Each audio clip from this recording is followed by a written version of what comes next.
to my YouTube channel. Thanks for watching. Please make sure you like, comment, share, and subscribe, and hit the notification button so you don't miss any of my videos. Shout out to all my subscribers. Special shout out to all my members. Thanks for being a part of the foodie community.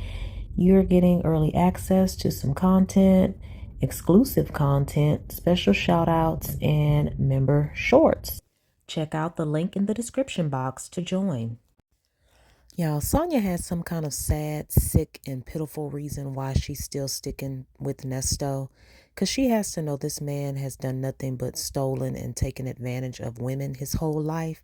And she's sticking around to be used as well.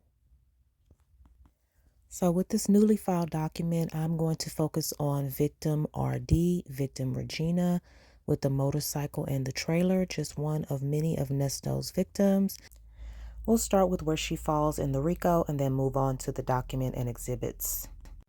This is a sad situation, y'all, and I hope she's bounced back from this situation because Nesto really, really did her dirty. All right, bingo, y'all, I found it. Excuse me.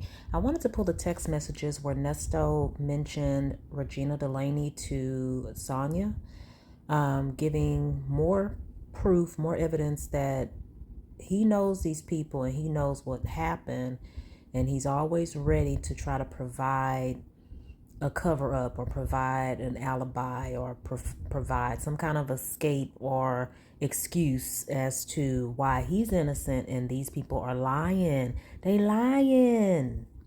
So 42624, which I know I've already put a video out with it, but I'm just going to read this text here. I don't know how many texts relate to this, but maybe just this one.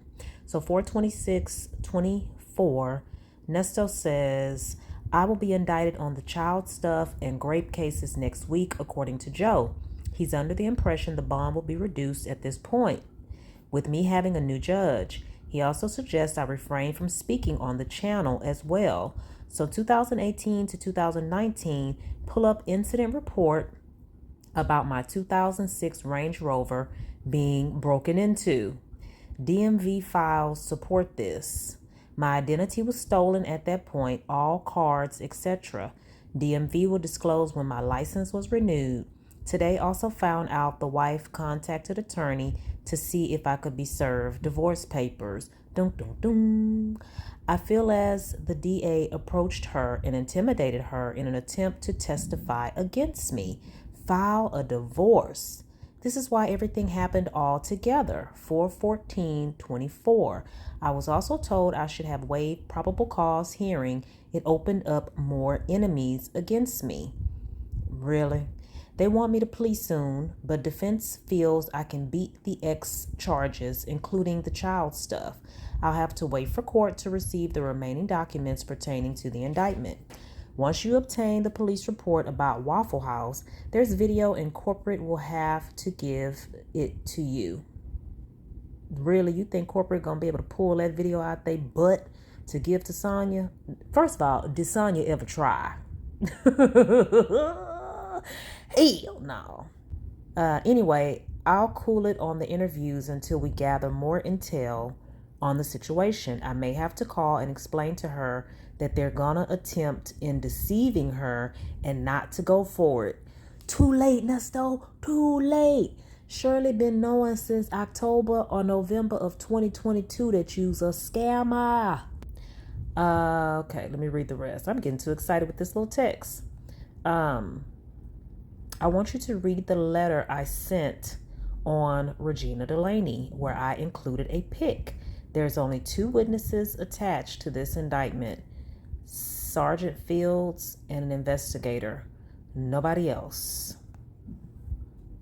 Yeah, I meant to read the one before that. Good afternoon. I received part of the indictment. Joe brought it today. It lists the charges 1 through 39. Hannah's boss is the one who will represent me moving forward. I was on federal probation starting 2008 and had no run-ins or pending cases at all. So the theft are lies. Also, a lot of the information aren't going to include me, but will be activities alleged to have been committed by me and Erica.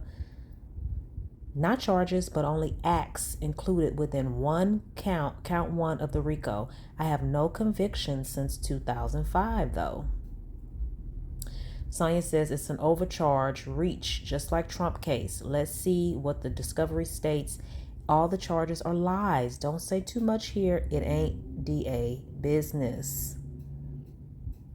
Nesto, why do you have to send a letter about that? If you're innocent, if nothing, illegal took place and the stuff had already been cleared, why do you think it's coming back up? Why do you think this defense that you're trying to provide Sonya is going to clear your name? You already got with Erica to try to keep this lady's property. And apparently it didn't work, boo-boo. Now you're going to try again? He's persistent. Sonya says, have Dion speak with her. What police department? Now, why did she say have Dion speak with her? That's odd.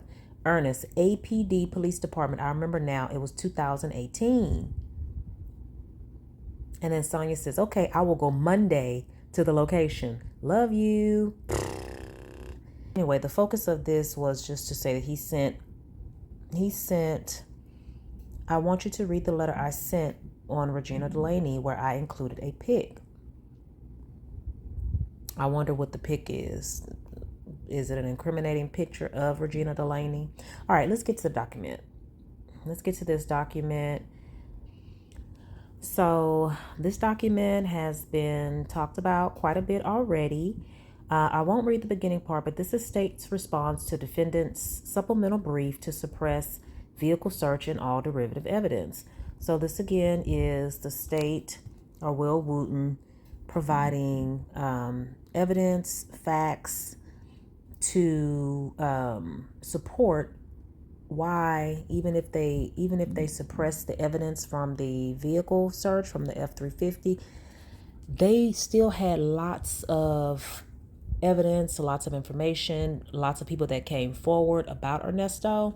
So I'm going to dip into that a little bit and then focus on the Regina Delaney stuff. That was one of the first things that came to mind. One of the first people that came to mind when I was like, well, let's dive into Miss Regina, one of Nesto's victims. As y'all can see here, line number 38, Regina Delaney is a witness on Ernesto Williams' witness list for Ernesto's case. She is a witness.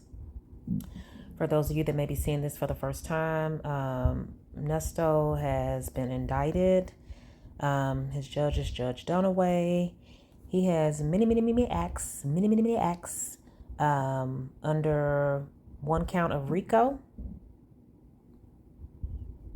Some of them include theft by taking, identity fraud, deposit account fraud, lots of thievery, false swearing, bigamy. He had a co-defendant, but she ratted on him. Seems like in the very beginning. I'm not going to read through that again, but they talk about his pattern. Nesto says he hasn't been locked up since 2005 or whatever. But Nesto, you still have a pattern of criminal activity. Okay, so I'm just going to scroll to Miss Regina because that's going to be the focus. All right, Act 30. And if you can see above it is many acts involving Erica King with the identity fraud and the filing false documents, because Erica was his representation in this Regina Delaney case, this Regina Delaney situation. So this is what happened on or about, Act 30. On or about March 15, 2021, Ernest Williams committed the felony offense of theft by taking in violation of OCGA 1682 in Fulton County, Georgia, by unlawfully taking a 2020 Harley-Davidson FLTRXS vehicle, the property of Regina Delaney, the value of which exceeded $24,999.99, with the intention of depriving said owner of said property. This was an act of racketeering activity pursuant to OCGA, blah, blah, blah. Act 31. On or about March 15, 2021, Ernest Williams committed the felony offense of theft by taking in violation of OCGA 16-8-2 in Fulton County, Georgia, by unlawfully taking a Big Tex 14 TL trailer, the property of Regina Delaney, the value of which was at least $5,000 but less than $25,000, with the intention of depriving said owner of said property. This was an act of racketeering activity pursuant to OCGA 16-14-3. I'll go ahead and read Act 32. Ernest Williams, y'all notice this wording here.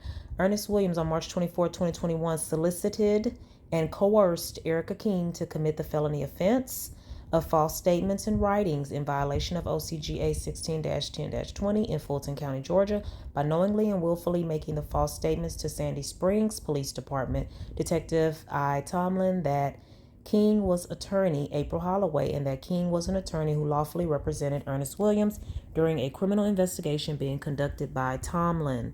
Said statements being within the jurisdiction of the Sandy Springs Police Department, a department of the government of Sandy Springs, Georgia. This was an act of racketeering activity pursuant to OCGA 16-14-35A XXII. And so Act 33, on or about March 14, 2021, Ernest Williams solicited and coerced Erica King to commit the felony offense of identity fraud. This was also when she pretended to be attorney April Holloway to represent Nesto, falsely representing to Sandy Springs Police Department Detective I. Tomlin in a three-way telephone conversation with Ernest Williams that King was attorney April Holloway while purporting to represent Ernest Williams during a criminal investigation being conducted by Tomlin. This was an act of racketeering activity pursuant to OCGA 16-14-35AXX. And then there's another act, the same thing here, where Erica pretended to be April Holloway in a one-on-one telephone conversation that King was attorney April Holloway while purporting to represent Ernest Williams during a criminal investigation. Same thing here. Yep, Act 35 as well. So all of that is tied in together. Okay, but he's sending Sonya a letter about Regina to say what, Nesto? All right, let me continue. All right, so with all that being said, relevant facts and argument, pretrial publicity and media exposure. As a general consideration, it should be noted that the defendant himself has previously acknowledged the inordinate amount of publicity that has been given and will be given to this case, leading up to and during the trial. Defendant's motion for gag order filed May 31st, 2024. As examples, the defendant's arrest and the Roswell Police Department's ongoing investigation were reported by multiple media outlets, including in online articles and television broadcasts beginning as early as October 2022. See Exhibit A, ANF, Fox 5, and WSB TV articles. Each of these articles encourage potential victims to contact the Roswell Police Department. When was this, Nesto? As early as October 2022. All right. So it asks potential victims to contact the Roswell Police Department, and multiple victims, in fact, came forward. In addition, when the defendant was indicted by a Fulton County grand jury, several media outlets published articles and broadcast television stories encouraging potential victims to contact the state, and multiple victims, in fact, came forward. Multiple, Nesto, aside from the ones that was in your truck, the evidence you were riding around with. Finally, as the court is aware, various YouTube content creators regularly report on this case. Hello. Further expanding public awareness and encouraging victims to come forward. This pretrial publicity and media exposure is relevant in the context of the inevitable discovery and attenuation doctrines. To the extent that the defendant generally challenges evidence related to victims Melody Scretchen, Gail Bickham, Olivia Washington, and Regina Delaney. Because of this extensive coverage across multiple platforms, these victims would have had multiple opportunities to discover the investigation of this case and come forward. And as many others have, independent of any evidence found as a result of the seizure of the Ford F-350. All right, so I'm going to go past Melody. We may get back to her another day. We may get back to Gail another day. I wanted to focus on Regina Delaney. Just one victim, one of the many victims in Nesto's RICO. The defendant appears to assert that certain evidence and testimony related to victim Regina would be suppressed if the court determines that the Ford F-350 was unlawfully seized. Defendant's suppression or supplemental brief at 3.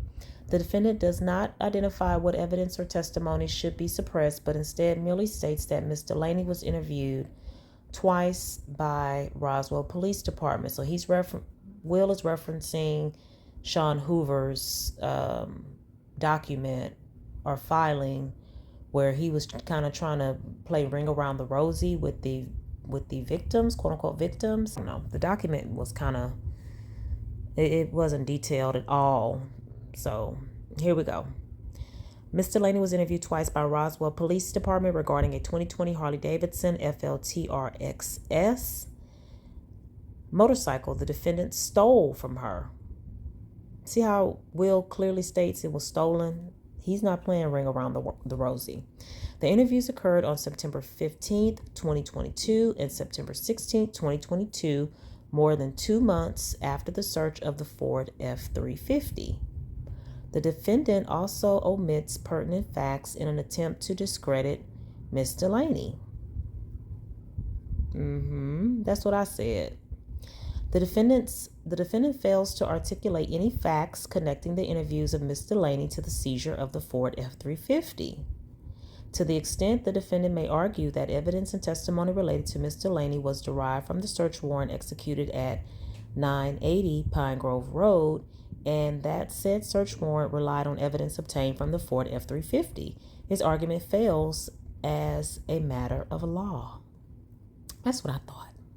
First, for the reasons set forth more fully in Section 7 below, the defendant lacks standing to challenge the 980 Pine Grove Road search because that residence was procured by fraud, and in any case, the search warrant for 980 Pine Grove Road did not rely on any evidence located in the Ford F-350. Second, investigation into the crimes committed against Ms. Washington by the defendant had been actively pursued prior to the seizure of the Ford F-350, and the evidence obtained by Roswell Police Department either already had been obtained by other law enforcement or would have been inevitably discovered as a result of this investigation. As such, nothing related to Ms. Delaney is subject to suppression. Ms. Delaney purchased a 2021 Big Tex TL trailer on August 4, 2020. Exhibit O will give the vehicle, title, and tag information. Bill of sale. She purchased a 2020 Harley-Davidson FLTRXS motorcycle on September 5th, 2020. Exhibit P will have the vehicle, title, and tag information and bill of sale. On March 15, 2021, more than a year before the seizure of the Ford F-350, way before, Ms. Delaney reported to the Sandy Springs Police Department that the defendant had stolen her motorcycle and trailer. See Exhibit Q, SSPD report, and has a report number. Ms. Delaney told police that the defendant called her on November 7, 2020, while she was in the hospital after a car accident. Oh, he called and checked on her when she was in the hospital. Sounds familiar. And falsely stated that her apartment leasing office contacted him and told him to remove the motorcycle and trailer from the parking lot. She permitted him to do so. Ms. Delaney made multiple attempts to get her motorcycle and trailer back from the defendant, but he stated that he would not give them back to her unless she paid him $20,000. That's his towing fee? Dang, Nesto. After Ms. Delaney's initial police report was filed, SSPD Detective Isaiah Tomlin was assigned to investigate the case. During the course of the investigation, Detective Tomlin advised that Ms. Delaney would need to send a demand letter to the defendant instructing him to return her motorcycle and trailer in order to designate them as stolen, which she did on March 19, 2021. See Exhibit R, demand letter. On March 24, 2021, Detective Tomlin received I'm sorry, my mouth was dry because I had my ceiling fan going. Sorry. Detective Tomlin received a phone call from the defendant and an individual purporting to be attorney April Holloway, SSPD report number, blah, blah, blah, at 10. Unknown to Detective Tomlin, the individual purporting to be attorney Holloway was actually Erica King, the defendant's accomplice in several related crimes. Ms. King has since pleaded guilty to conspiracy to commit unauthorized practice of law, filing false documents, identity fraud, and making false statements for conspiring with the defendant to assume the identities of Attorney Holloway and several other attorneys. See Exhibit S, Erica King, final disposition. Detective Tomlin believed Ms. King's lies and instructed her to provide evidence that the defendant did not actually steal the motorcycle or trailer. So this all ties into those acts that I read at the beginning of the video or close to the beginning of the video. And my thing is, why do y'all think Erica wanted a big tex trailer and a motorcycle? Or did Nesto convince her or have something over her head to make her volunteer her, her law expertise? Why? I mean, she didn't do it just for ish and giggles. Nesto was manipulative, and I do believe that if it wasn't for Ernesto, she wouldn't have done it, So anyway, let me keep going. SSPD report number, blah, blah, blah, at 11 on March, and I'm going to go through the exhibits, y'all. On March 25th, 2021, Ms. King sent a letter to Detective Tomlin on behalf of the defendant using a fraudulent law firm letterhead in the name of Goldberg Sutton, LLP, and using attorney Holloway's identity that included patently false and defamatory statements about Ms. Delaney. See Exhibit T, letter to Detective Tomlin. Between April 5th, 2021 and April 9th, 2021, Ms. King sent multiple emails to Detective Tomlin on behalf of the defendant using attorney Holloway's identity that included multiple false statements. See Exhibit U, emails to Detective Tomlin as a result of the defendant and Ms. King's conspiracy to lie to and deceive Detective Tomlin. I don't know, Detective Tomlin might be a little rookie. Is Detective Tomlin a rookie? Miss Delaney, a victim of the defendant's crimes, was wrongly charged with making false statements to police and was wrongly arrested on April 21st, 2021. Ooh, y'all. Ooh. You would have to be thinking to yourself, this has to be a dream or a nightmare. If you're Regina, you have to be thinking, this has to be a nightmare. When am I going to wake up? Like, this man stole my ish and I'm getting arrested? Oh my God. But the conspiracy against Miss Delaney didn't stop there. There's more. On January 11, 2021, prior to making a report to the Sandy Springs Police Department, Miss Delaney filed a warrant application against the defendant in Fulton County Magistrate Court for stealing her motorcycle and trailer. See Exhibit V. Warrant application affidavit. Ms. King, once again falsely using the identity of Attorney Holloway, filed a notice of appearance in the case on February 7, 2022, claiming to be counsel for defendant Ernesto Williams. Defendant. See Exhibit W, notice of appearance. And I was looking through that yesterday too. On the same day, a video recorded Zoom hearing, which has been provided to the defendant in discovery, was held before Fulton County Magistrate Court. Judge Ashley Drake. Judge Ashley Drake is also a witness, you guys. She's on the witness list. Ms. King, using Attorney Holloway's identity, and the defendant appeared on video sitting next to each other. Ms. King designated her name on the Zoom application as Attorney April Holloway. But at some point during the hearing, her name on the Zoom application apparently inadvertently reverted to Erica King.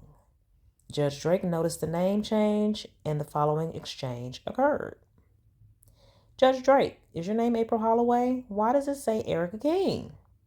Miss King, Judge, that is my paralegal's name. I can go in and rename it. So it's when I'm coming back on, it renamed it. So I jumped right into the hearing. I didn't have time to change my name. Judge Drake, Okay, well, this is a recorded hearing, so at some point, please rename yourself your name. Several minutes later, presumably because Judge Drake had become suspicious of Miss King with her mask on, a further exchange occurred. Judge Drake, Miss Holloway, can you just confirm your bar number? Miss King, yes, my bar number. Can I send that in the chat, please? Judge Drake, your bar number is a secret? Miss King, I said, can I send that in the chat, please? Because with Miss Delaney, we've had a lot of issues with her. Judge Drake, okay, but I mean, my understanding is that it's a matter of, Miss King, I've dealt with a lot of harassment. Judge Drake, you can put your bar number in the chat, but I mean, your bar number is on your entry of appearance, which is filed into the case. A bar number is not a secret. It's a matter of public record, and ultimately, I'm not entirely sure why it's such a secret. I mean, my bar number is 4765555. Miss King, so I will send it over to you. Let me explain to you that my firm is a family law firm. We represent high-profile individuals. Mr. Ernesto is married to a high-profile celebrity, and we've had tons of issues with Miss Delaney in reference to this case. Judge Drake, I understand, so I told that you can send your bar number through the chat if that's absolutely necessary, but it's not like it's a secret. The bar number that you are sending, Miss King says, it is my right to protect myself because, again, this woman has a lengthy, Judge Drake, Miss Holloway, send your bar number through the chat. Miss King, she has a lengthy criminal history. So Miss King had the nerve to have a little attitude, even though she's breaking the law. Judge Drake, send your bar number through the chat. Miss King, yes, ma'am, I'll do so right away, Your Honor. Judge Drake, Miss Holloway, I haven't received a chat. Miss King, yes, I'm sending it. My client was talking to me at the same time, so I have a fiduciary responsibility to my client as well as to the courts. Your Honor, give me one moment, please. See Exhibit X, screen captures of hearing on February 7th, 2022. Ms. Delaney's warrant application was ultimately denied, but only after the defendant and his accomplice committed a fraud against Ms. Delaney. The Sandy Springs Police Department and the Fulton County Magistrate Court. See Exhibit Y, final disposition. Erica King, was Nesto using the Liquid V on you too? Because to go through all of this, to play with the courts like this is diabolical. Behind a big text trailer and a motorcycle? Like, seriously? And Ernesto was sitting there in that Zoom here and looking like a fool. All right, there's just a little bit of this part left, and then I'll go to the exhibits. Moreover, the state employed every possible resource to locate potential victims of the defendant during the district attorney's office pre-indictment investigation of this case. In addition to the general publicity and public calls for victims to come forward, both by the Roswell Police Department and the district attorney's office, the state utilized public court records, including Fulton County's Odyssey system, to locate other criminals and civil cases brought against the defendant.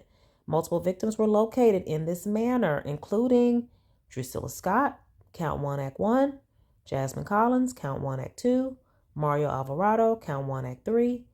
Sonya, these are those civil cases you were talking about, right, boo-boo? These are civil cases? Oh, okay. They went through the courts civilly, initially. Now it's a RICO. Now it's federal.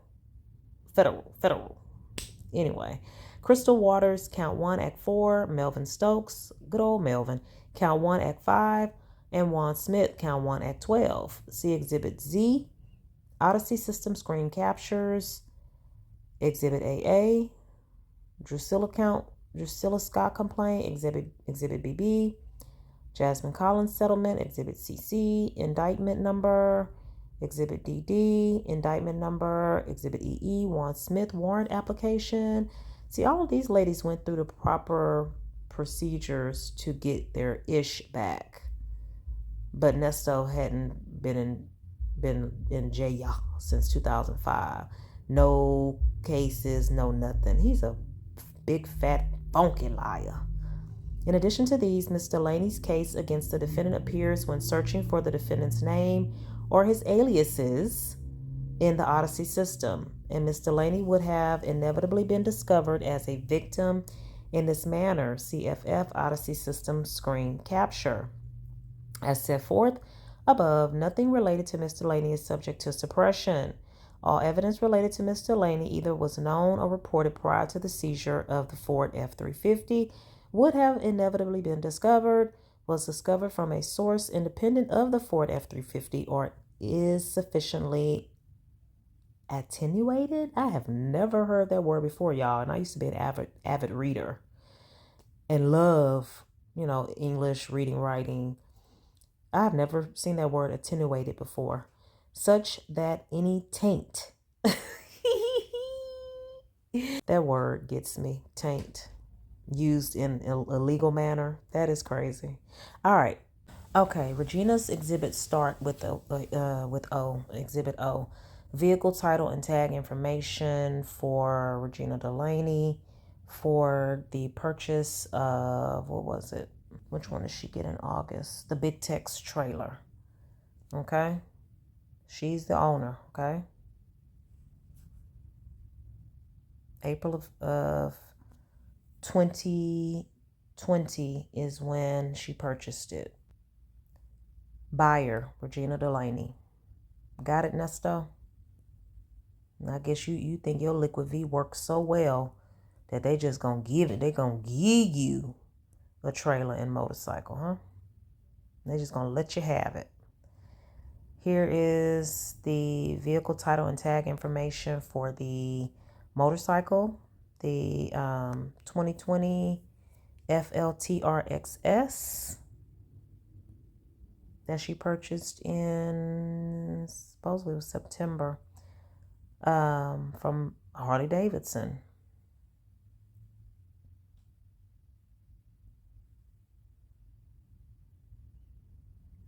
Pay off $19,243. Cash down was $3,500. It had 10 miles. Had 10 miles on it. Trade payoff $19K.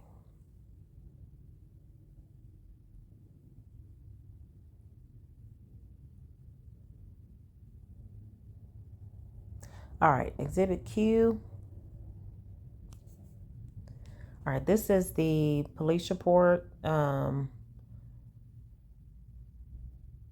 was filed because Ernesto stole her trailer and her motorcycle. Crime incident, false representation to police. Victim, Regina Delaney. So we went from November to March. She's asking this man for her stuff, and he told her, yeah, I'll give it to you if you give me $20K. Wow.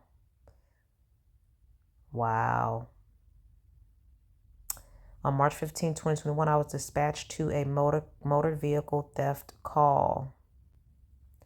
All right, let's keep going. March 15, 2021, I was dispatched to a motor vehicle theft call.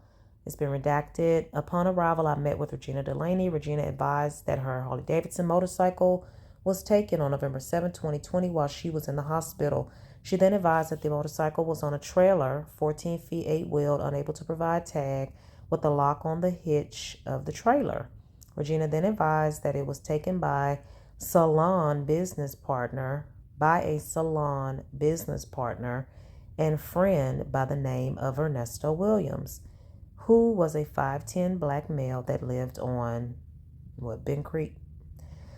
Regina advised that Ernesto called her on 11/7/2020 while she was in the hospital, claiming her leasing office called him to remove the trailer with the motorcycle on it. I still don't know why. Okay, I guess that was all a lie. Removed the trailer with the motorcycle on it because it was taking up too much space. She was not able to give the exact hour it occurred. Regina advised that she tried to get the motorcycle and trailer back from him on February 25th, 2021, but he refused. Regina then advised that on March 12th, he showed up to her apartment with the motorcycle and trailer. which was the last time she physically saw her belongings, and told her that she could only have the motorcycle and trailer if she paid him $20,000. Regina advised that she refused, and he drove off with the trailer and motorcycle. I was not able to identify Ernesto Williams through GCIC. I also tried to contact the number provided to Ernesto and was unable to make contact because his name's not Ernesto. Regina was given a case number and victim's rights card. Due to not being able to confirm or receive a statement from the suspect, no warrant was issued. God darn shame. Ernesto Williams, not on file on GCIC. The motorcycle and trailer was not placed on GCIC because his date of birth was in question, unable to locate a match on GCIC. All right. So then we have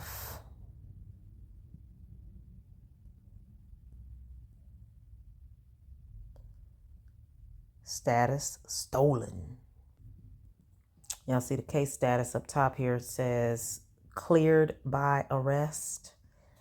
The theft occurred on 11/7/2020. Offense, false representation to police. Let's see. On 3/16/2021, I contacted a manager at the Arabelle Perimeter Apartments, which is located at blah, blah, blah. The manager advised that the complex had only ever had one vehicle towed from the location and that they typically never make those types of calls. So Nesto lied. When they do, they use the company A Tow, which is the same company used by the police department. The manager knew who Delaney was and added that she had represented false information on her rental paperwork and that she had been renting the apartment under the name Crystal Flowers. From the conversation, I understood that the property had Delaney evicted for using the fraudulent name. Now, I wonder if Nesto helped her get that apartment. He helps people and then uses it, hangs it over their head. So I'm guessing he helped her get that apartment. That's his way of helping people out, helping homeless people out. And was she the one that wrecked his security vehicle? Because y'all noticing now that all the people that he's brought up in these phone calls, people that he helped, were his victims, right? I'm noticing I'm getting the connection. A lot of the people that he mentioned were his victims, but he claimed to have helped them at one point or another. And all of his dummy friends and dummy family, Dre, Dion, Sonya, and Shirley, sit there and believe that poppycock. All right, continuing. I reviewed the body camera footage of Officer Laura from when he met with Delaney to make the initial report. In the video, Delaney claimed that the suspect brought the motorcycle back to her on a trailer and that he wanted $20,000 before he would give it back. Delaney claimed that he then drove away from the area. I attempted to make contact with Delaney, but she did not answer. I left a voice message requesting a call back. I requested assistance with reviewing traffic cameras in the area of Peachtree, Dunwoody Road, and Hammond Drive.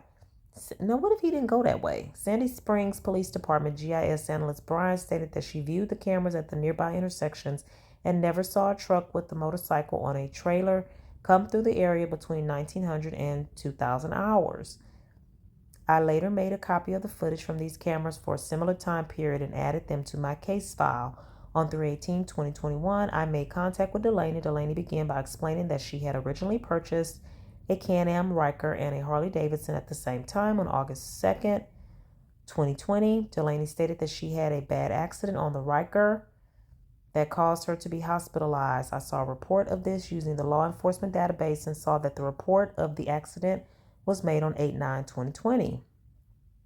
Okay, so she had an accident in another motorcycle. Delaney stated that this occurred on August 8th after the wreck. Delaney stated that she was in a wheelchair and was not completely mobile for some time. On November of 2020, she had been contacted by her leasing office and was informed. Hold on a second. Let me make sure because it does have, I remember listening to Bougie and there was conflicting information. In November of 2020, she had been contacted by her leasing office and was informed that they needed her to move her trailer and motorcycle to a different part of the parking deck due to it being in the way of other traffic inside the parking deck. Delaney stated that she texted Williams on November 7, 2020, and mentioned to him that she would like him to move the trailer for her, but he was not able to do it on the day that she requested. Well, I mean, I don't know why those two accounts are, why there's two different stories there. Maybe when she originally wanted to get her stuff back or contacted the police, she kind of fudged that part about him calling, Nesto calling her, saying the apartments call him, because why do they have his number? Unless he's the one that got her the apartment. You know what I'm saying? Something's missing, but it's all shady, you know? A good thing she had the vehicle and the trailer in her name at least, because if she didn't have that, then she would really be at a loss. Williams contacted her later on in the week while she was at Grady Hospital, old Grady, and said that a member of the maintenance crew at the apartment complex had asked him to come and remove the trailer. Williams informed Delaney that he had transported the trailer to his own home. Delaney then asked Williams to bring the trailer back to her residence, but he did not, and an argument ensued. So instead of him just moving it, he takes it to his house like a thug bully. Delaney continued to contact Williams about the motorcycle and trailer, and around the end of November, he told her that she could come to pick up the motorcycle and trailer from his home. Delaney arranged for a tow truck to go to the location to pick up the items, but they were not there. I would love to know what location that was. And she confronted Williams about the issue yet again. Delaney continued to contact Williams throughout December, and she reported that he told her that he wanted to keep the motorcycle for a while because he made a down payment along with her when it was originally purchased, and that he wanted to keep it until he had his money's worth from it. Ooh, this is a trifling ninja. Delaney continued to contact Williams throughout January, but he stopped replying to her during that period. In February 2021, Delaney stated that Williams had moved forward with the salon business that she advised they were going to start together, and she confronted him about the issue. Delaney also spoke with him about returning the $10,000 that she had given him in order to start the business. Wow. Where did this lady get this money from and can't even get an apartment in her name? That's what I want to know. Delaney continued to attempt to make contact with Williams through multiple means. Delaney stated that she had begun threatening Williams with reporting the motorcycle as stolen in December, and she hoped that this would eventually cause him to bring the motorcycle and trailer back to her. Delaney reported that on March 12, 2021, Williams came to meet her at her apartment complex and that he had the motorcycle and trailer attached to the rear of his white dually truck. Delaney was not sure of the type of truck, but she thought it might be a newer Ford, possibly 2018. Williams then demanded that she give him 20 G's before he would return the motorcycle and trailer. Delaney reported that he then drove away with the trailer and motorcycle still attached to his truck. Delaney reported that it was around 1900 or 1930 hours on the date that he came by. Delaney said that she spoke to the leasing office about cameras on that date, but they had informed her they were not working. What do you know? I asked Delaney for as much information as I could obtain about Ernesto Williams. Delaney described Williams as being around 5'10", 5'11", in height, medium build, around 175, salt and pepper hair and beard, brown skin, and brown eyes. Delaney reported that he was born on blank and that he lived at blank. Delaney stated that she had phone number of blank and blank for him. Delaney also reported that Williams is married to Shirley Strawberry, who's the co-host of the Steve Harvey Morning Show. Delaney also reported that Williams had a yellow Hummer and that he had the Instagram account of Nesto's Buckhead. Okay, so all of that is being stated here. And that his wife's Instagram account was My Girl Shirley. I later located both of these accounts on Instagram. Delaney said that Williams lived in Los Angeles for some time, but she did not know what state was considered as residence. Delaney also mentioned that she met him due to his ex-wife telling her that she was in the Atlanta area and was looking for a salon business partner. Carol Lamar, allegedly. Ex-wife. Gotta be Carol. Regarding salons. I conducted research on Delaney and I ran her name and date of birth through the GCIC/NCIC system. Delaney stated that she was on the way to the tag office to obtain a VIN for the trailer that was taken. I provided Delaney with my email address and asked her to forward images of the trailer and any information that she had on Williams. On 3/18/2021, I researched the phone number on a law enforcement database and saw that it was serviced by Metro PCS T-Mobile and was under the name of Buckhead Nesto. I called the number and the call went straight to voicemail. I did not leave a voice message. I requested the assistance of intelligence analyst Jeltz. I provided Jeltz with the information that I had on Williams and he was able to discover the most likely identification for Williams and for Strawberry. On 3/19/2021, I began researching Williams further. I noted that he had made multiple transactions at pawn shops, with the most recent being on 1/25/21. The phone number listed on the receipt from the pawn shop, documented on Leads Online, stated that he had provided the phone number of blank. I called the number, but no one answered. I left a voice message requesting a call back. Well, that alone should tell you he can't be reached anywhere. He dodging somebody and he frequenting pawn shops. Come on now, Mr. Tomlin. Got to be quicker than that. I also contacted Delaney again on this date at around 17 hours. Delaney stated that she had tried to send me documentation for the trailer, but that it was not sending to my email. I then emailed Delaney and she was able to respond with pictures of documentation for the trailer. Delaney also sent messages between her and Williams. I asked Delaney about whether or not Williams had provided any monies for the purchase of the motorcycles, and she insisted they were bought by her on her credit. Delaney also mentioned that she had been in contact with the dealership where she had purchased the items to make sure that Williams had not tried to sell them back.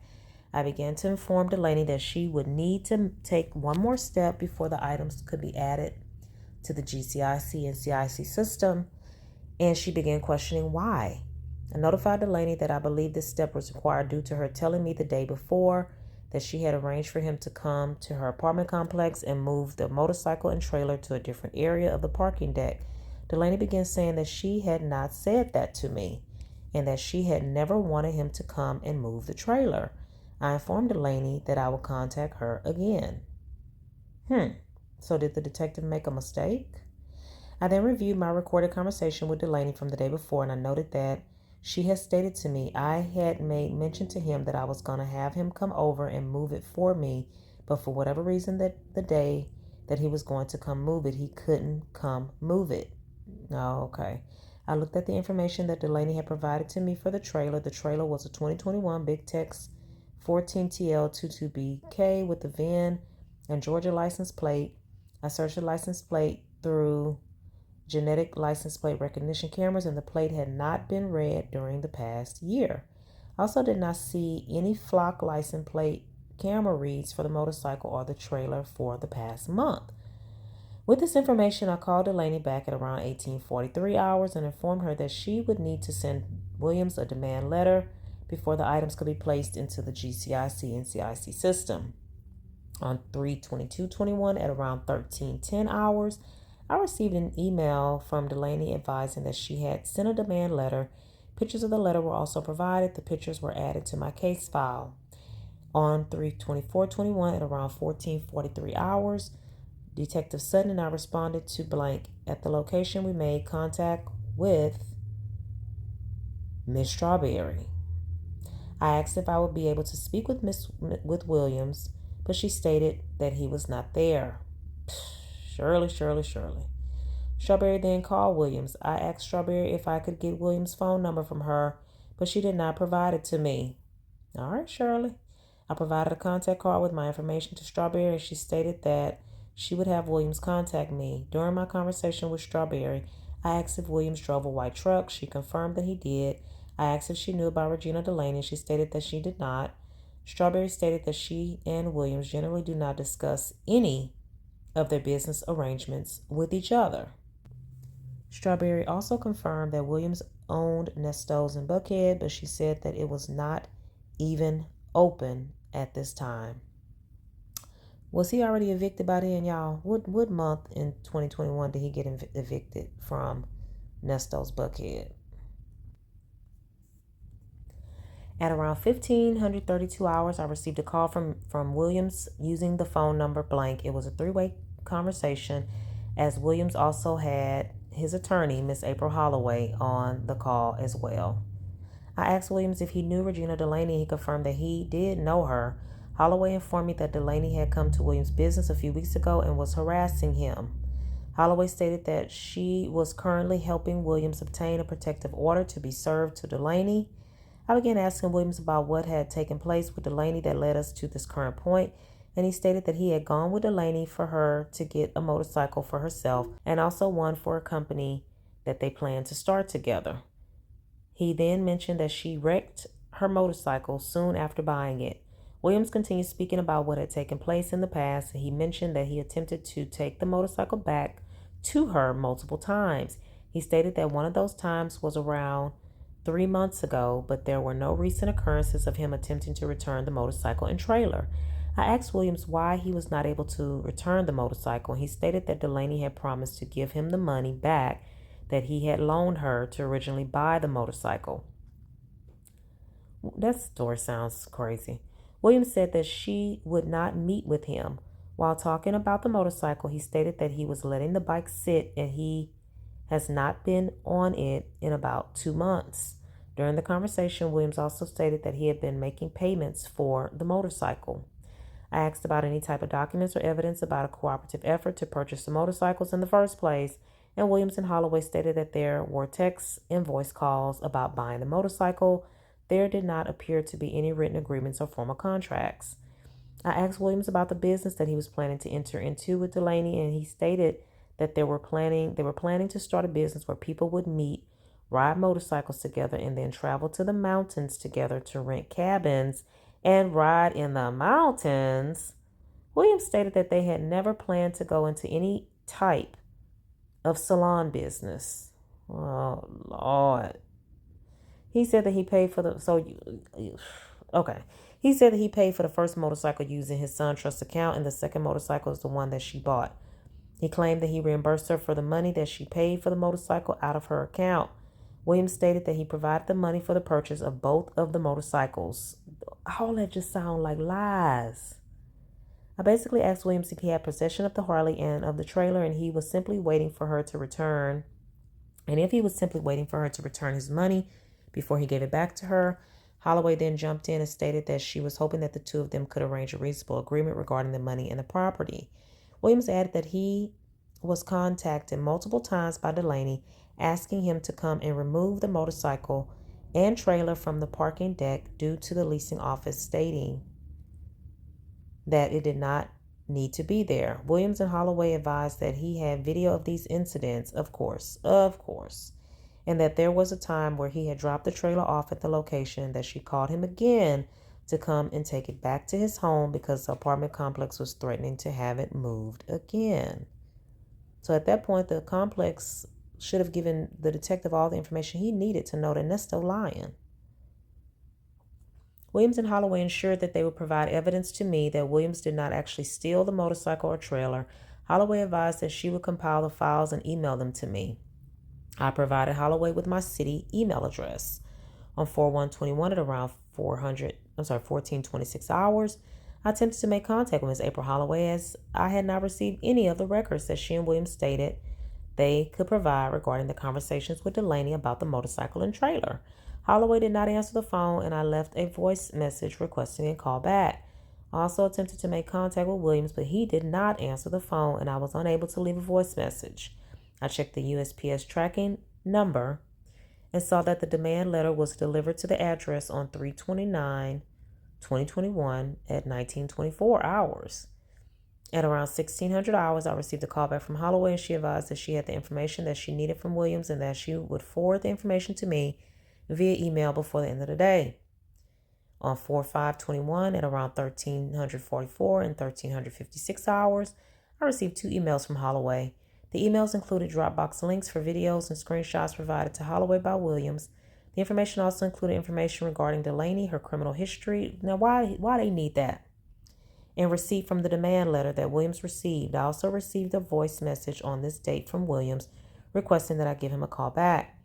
At around 1545 hours, I contacted Holloway and spoke with her about the information that she provided to me. I compiled all the files from Holloway and placed them in my case file. I reviewed the files that were given to me by Holloway, which were files provided to her by Williams. In the files, there were pictures, videos, screenshots, and other files. In those, there were videos of the motorcycle and the trailer with signage from the Arabelle in the background. This appeared to be from the times that Williams stated he attempted to return the motorcycle and trailer. There was also a screenshot of a text message from Williams to Delaney which stated, "You are now in violation of our verbal contract. You have not given me the $3,000 deposit I requested, and monthly payment has been late each month. I have given you till 4 p.m. to tell me where I can pick up my bike and trailer. This is your last notice." Another message from Delaney to Williams stated, "Return my items. I'm not giving you no money back. You made the payments because you had it in your possession, using it daily." On 4/8/21 at around 1300 hours, I received a call from Delaney. Delaney requested to know why I had not responded to her email from around 1000 hours or 1000 hours. These hours are getting on my nerves. On 4/8/21. And she asked why I wanted to meet with her instead of continuing to email. Delaney also asked why I had not placed the items onto the NCIC system as stolen. I reached a point in the conversation where I asked Delaney about the screenshot and that I had been provided by Holloway in regards to a verbal contract. Delaney stated she sent him that message because I said, "If you want to keep the bike, you need to give me the amount of money that I placed down," but he didn't want to give me anything. She said that she did not want to give him the bike and that if he was going to keep it and not return it, then she wanted the money because she stated to her that he was not going to give it back. Duh. Based on the apparent civil nature regarding the motorcycle and trailer, the items will not be placed. This is so heartbreaking. Will not be placed onto the GCIC NCIC system as stolen. At this point in the investigation, it appears that Delaney had not been truthful about multiple instances. When I first spoke with Delaney, she stated that she had requested that Williams come to her complex and move the motorcycle for her. The second time that I spoke with her the next day, she stated that she had never given him permission to do anything with the motorcycle or the trailer. Delaney also advised that Williams brought the motorcycle and trailer to her complex on 3/12/21 at around 1900 or 1930 hours. A review of traffic camera footage for the time period revealed that no trucks fitting the description of the vehicle mentioned or even pulling a large trailer with a motorcycle were seen in the area. During my investigation, Williams stated that he had past business with Delaney and that they had gone in to buy the motorcycles together. But why? Okay. This is so frustrating, y'all. Although I did not see any business paperwork, Williams provided screenshots of text messages and also videos that led me to believe that he had some type of civil agreement with Williams. You mean with Delaney in regards to the motorcycle.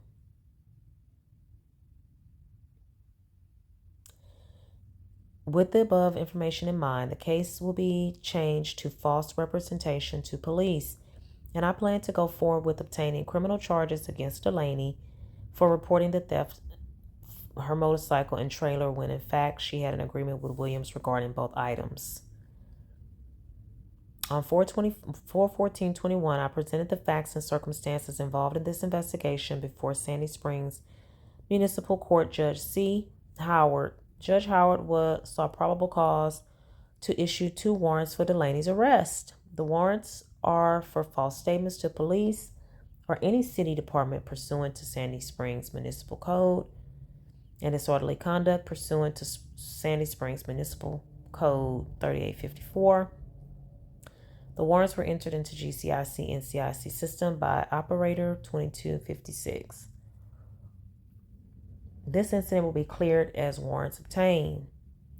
On 4/22/21 at around 56 hours, I received notification from GCIC Operator Hughes that Delaney had been arrested for the warrant that I obtained for her arrest.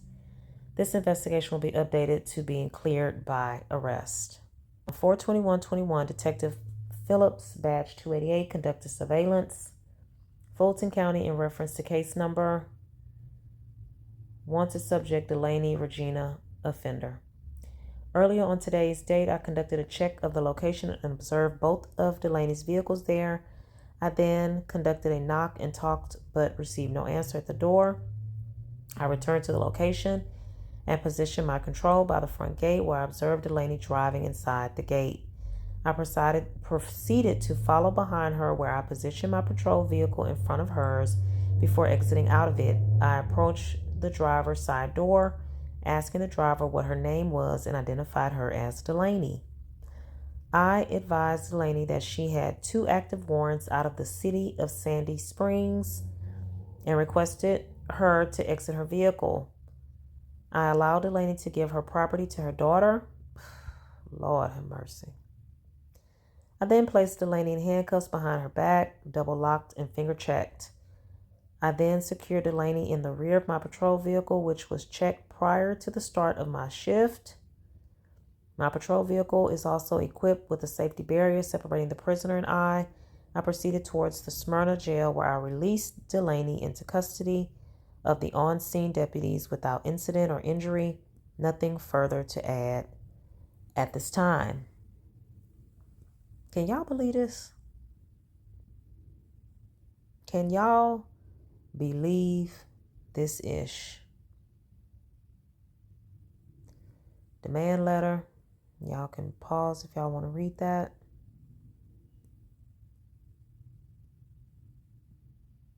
These are the charges against Erica for conspiracy to commit unauthorized practice of law, filing false documents, identity fraud, filing false documents. Sentence summary. The defendant is sentenced for a total of 10 years to serve 1 year commuted to time served, balance of 9 years on probation. All that for motorcycle and big text trailer, Erica. Seriously, man? Seriously? Maybe we can come back and read Erica's conditions.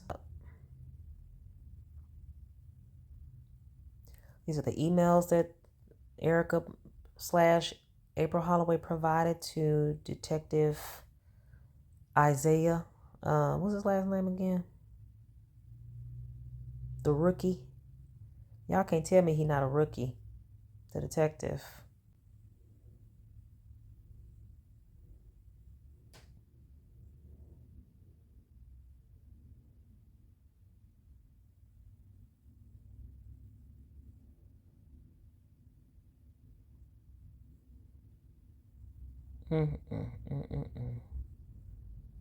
Here they go, y'all.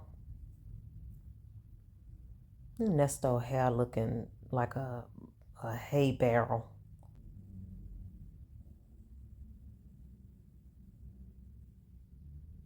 It's the warrant application that was denied. This hurt my feelings. Y'all. What's this? What's this exhibit Z?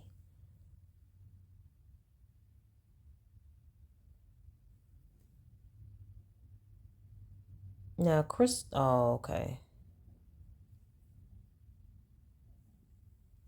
What dates are these? 14, 15,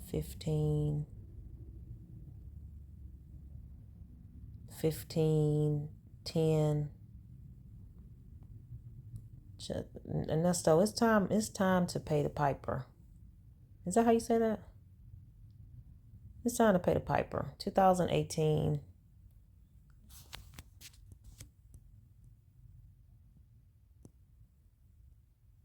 All right, y'all. This is demand letter asking for her items and saying there would be a $100 convenience fee per item per day if it's not returned within 5 business days. All court and attorney fees will be included if further action is required. This is the letter from Goldberg Sutton LLP to rookie detective Tomlin. I'm just kidding when I say that, y'all, but I don't know. To me, it seemed like, even though the report was thorough, to me, it seems like he could have gotten to the bottom of this. He got tired of the back and forth, I think, and just went in Nesto's favor, especially with this attorney. Like, you just talking to an attorney over the phone, taking some person on the phone's word for it, and he would do the same thing with Lamont. He used Lamont to pretend to be an attorney for Melanie. All right, I'm writing you on behalf of Mr. Ernest Williams regarding the dispute between Mr. Williams and Regina Delaney. We are appreciative of your persistence to contact Mr. Williams and make him aware of the accusations made against him by Regina Delaney. Per our conversation on yesterday, my office is sending over information detailing Mr. Williams' 2020 affair, Regina Delaney. Affair. I'm sending over this information confidentially regarding the 2020 Harley Davidson. According to Mr. Williams, he and Ms. Delaney had a personal relationship with business intertwined, which was short-lived, leading to their now civil dispute regarding the property. On several occasions, Mr. Williams physically returned the motorcycle and trailer to Ms. Delaney. He states that Ms. Delaney begged him to accept the bike back and urged him not to leave it at her place of residence, which might be true, because he uses all those tactics to guilt you and shame you and, manipulate you into getting what he wants. He muddles and mucks everything up, especially with the physical part of it, Since that time, Mr. Williams has had the motorcycle and the trailer in his possession at all his expense. Mr. Williams is wanting the money that he has paid to cover the Harley's monthly payments, expenses, insurance, as well as upgrades that he has installed. Oh, he did upgrades to it too, y'all, on the motorcycle. Once Mr. Williams gave Miss Delaney a demand to return his money, she has sought out Sandy Springs Police to intervene in this dispute between the two parties. On several recent occasions, Mr. Delaney has shown up to Mr. Williams' place of business in the Buckhead community, dressed in all black, acting irrational. The criminal record of Miss Regina Delaney has also been brought to Mr. Williams' attention. He knew that probably before he got into anything with her. You got to have somebody with a criminal background or something to hold over your head. With everybody he associates with. Everybody he associates with has something he can hold over their head. Mr. Williams is a community businessman and would rather not be friends with someone who has recent history of criminal activity. You got to be kidding me. This correspondence also includes a video and photo evidence of Mr. Williams' account of the matter. If you have any further questions or are in need of any further information, please feel free to contact my office via telephone or email. The worst thing in the world they could have done was give Nesto some technology, cell phone, ability to record something, because he think if he videos something, he's innocent. I don't know if there's anything to read here in these messages.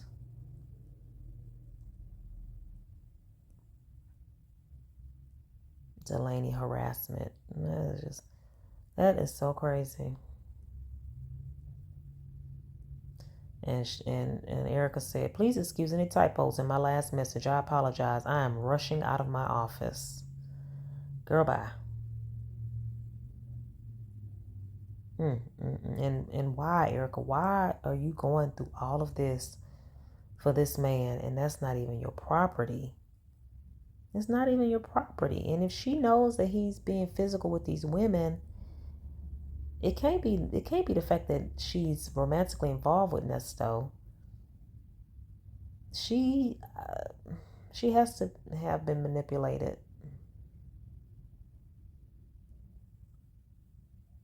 And Regina Delaney was tagging major blog and media. So does this sound like somebody that, knows this stuff doesn't belong to her, or knows that Nesto is supposed to take it? She's tagging major media and blogs. Like, seriously?